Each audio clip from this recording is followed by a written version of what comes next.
One year, the year Interstate 40 opened, it wasn't open at Mule Day, and there was a traffic jam. People actually parked their vehicles on I-95 3 or 4 miles out of town on the side of the road and rode into town to come to Mule Day. And Mule Days over the years has gotten a lot of really good publicity too, and it is known nationwide pretty much. And I can be most anywhere and say I'm from Benson, and they say, oh, Mule Days, so it is well known. The main thing with Mule Day, people don't understand how valuable the mule was to this area. I mean, the words just don't express how valuable a mule was to this area. All of us who say we're from Benson will probably hear someone say back, oh, is that where they have Mule Day? People have heard about it far and wide. I know I took a group of students to Europe in 1979, and in the airport in New York we saw a suitcase with a Mule Day sticker on it, which blew my mind. You know, they'll go through the McDonald's drive-through on their horses or their wagons, and I just tell people just to take your time and chill. And if you're going to get behind them, you just got to relax and enjoy it. Benson is famous for having 21 different stables at one time or another that bought and sold and traded mules. At one time, there were 15 open at one time. Think of them as used car lots. Instead of selling cars, they traded mules. It's what put Benson on the map, and it honors tradition, and it was meant to be a family event. I think it's wonderful, and I'm just in disbelief that it's lasted for 75 years. Not much lasts for 75 years.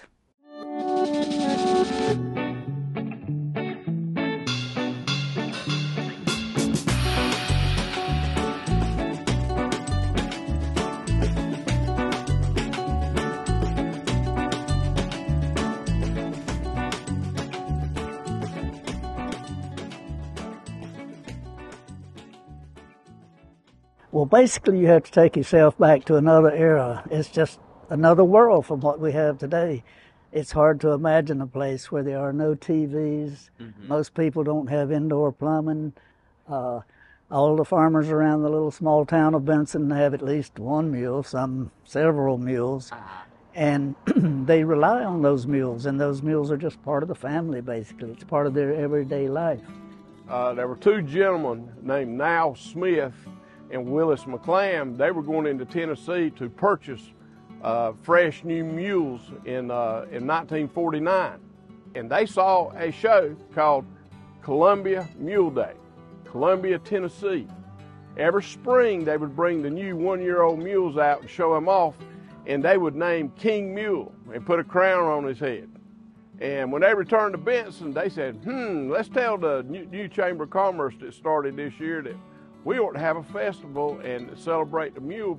So they started it. The first one was right here in this Singing Grove, and it was fun things, I've been told, because I wasn't born then, that they did things like grease pole climbing, tobacco spitting contest, all of that, but they had a lot of mules that came into town, and the museum has a lot of neat pictures of that too. I thought that the fact my father was one of the founders of Mule Day was just amazing. I just thought that was my claim to fame. And it does make me proud. It does make me proud that my family was a big part of what Mule Day was.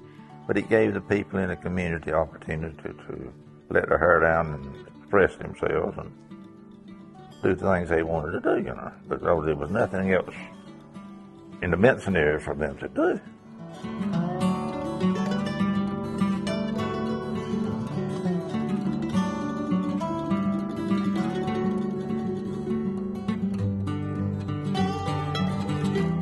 And as most people know, a mule is a hybrid animal. Mm-hmm. It's a cross between a male donkey or jackass, we call him a jack, mm-hmm. and a female mare mm-hmm. horse. And so the size and shape and configuration of the mule depends primarily upon the mare. So back in the day when they were using mules to work on the farm and plow the fields, they just bred them just because they were work animals back then. Some people say mules love horses, and I say, and other people say, why? And the answer is their mother was a horse. So when a mule is raised with his mama, he always thinks he's a horse. When you do the opposite, and the daddy is a horse and the mama is a donkey, they're called a henny. They have smaller ears and smaller bodies, and they act more like a donkey because they're raised by their mother, the donkey. We accept both at Mule Day as mules, even though because most people wouldn't know the difference anyway. Nowadays, we're breeding for a purpose. So we use quality mares, or we use quality jacks, because these animals are performance animals now. So we also, not only do we have the riding mule, there's riding donkeys too. And so we're breeding for a purpose now. So whether it's to go show, a trail ride, packing animal, the sky's the limit. They can do everything a horse can do. And most of us think they do it better than a horse, but that's all an opinion too.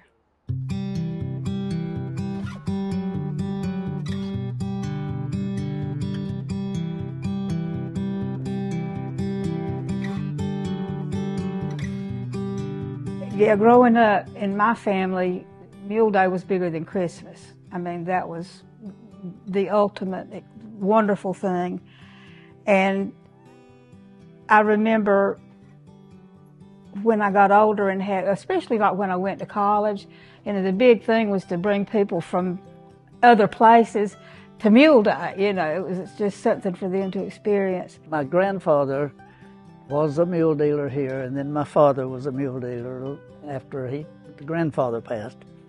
And so they've been going since the 20s, 30s, 40s, whatever. And mules were just an essential part of the economy back in those days. And so we've always been involved in the mules, and we've supported it. We do the whole mule show. There's no cost to the mule people. Just show up and let's have fun. And it's just like a horse show, except we show off the mules. As a child, I marched in the Mule Day parade, but see, that parade was always on Friday afternoon. We got out of school early. It was a big deal, and the parade was Friday afternoon, and then after that, there were the carnivals and everything, but over the years, it's grown, and now we're to 4 days. Well, actually, Mule Day starts in the 1st of September, because there are events going on constantly. I had horses when I was younger. And it wasn't until the past maybe 10 years I was interested in getting a mule. I didn't think that it could, you know, come true at the time. Before I got her, I was asked to join the Liberty Long Ears drill team, and it was all uphill for me, all downhill for my husband.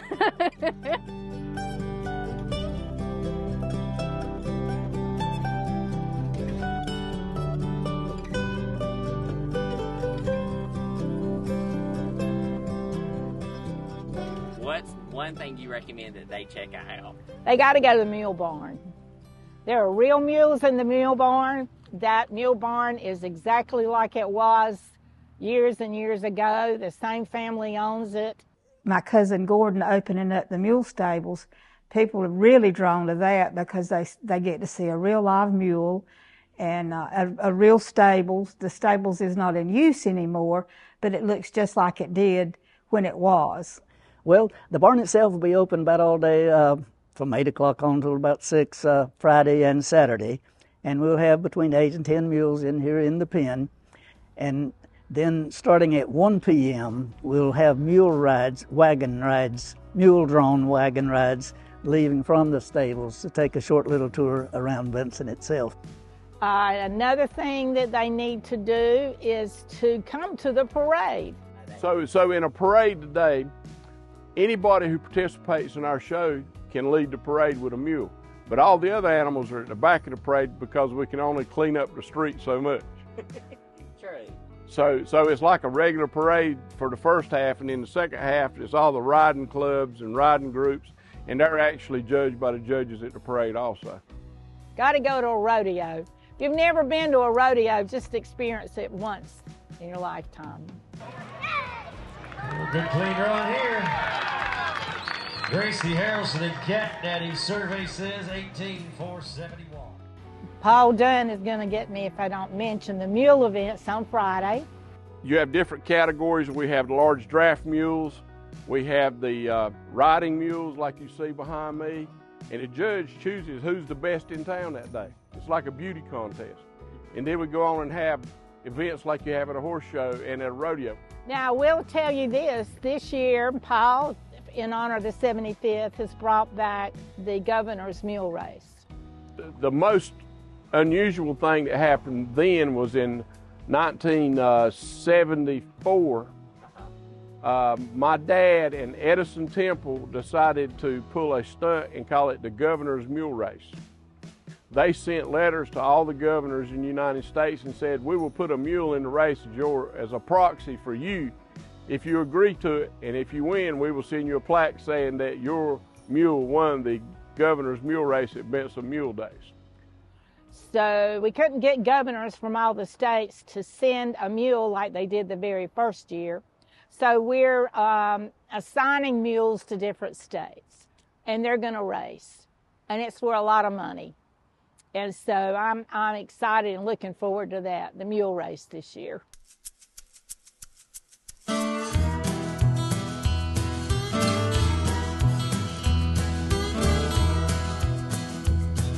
Meadow is 15 this year, so she was 14 last year when she won, and she just wants a cookie. She just wants to be fed. The Kiwanis used to run the campgrounds for us, and whenever people bring horses in, the Coggins papers have to be checked. And so a vehicle pulled up, and Ricky Young went to the vehicle and said, do you have an animal? And they handed him the Coggins paper. And he looked, and there was no trailer. And he said, so where is your horse? And they said, in the back seat. And he looked, and there was a horse sitting in the back seat of their vehicle. Everybody needs to be here on Saturday. Wear tennis shoes. Do not dress in boots unless you're used to it. It's like going to the state fair. Has all the food the fair has. It has the carnival like the state fair. You will make friends. You will see oddities. You may see a lady riding a zebra down the street. It is Mardi Gras Western style. Just come and enjoy it.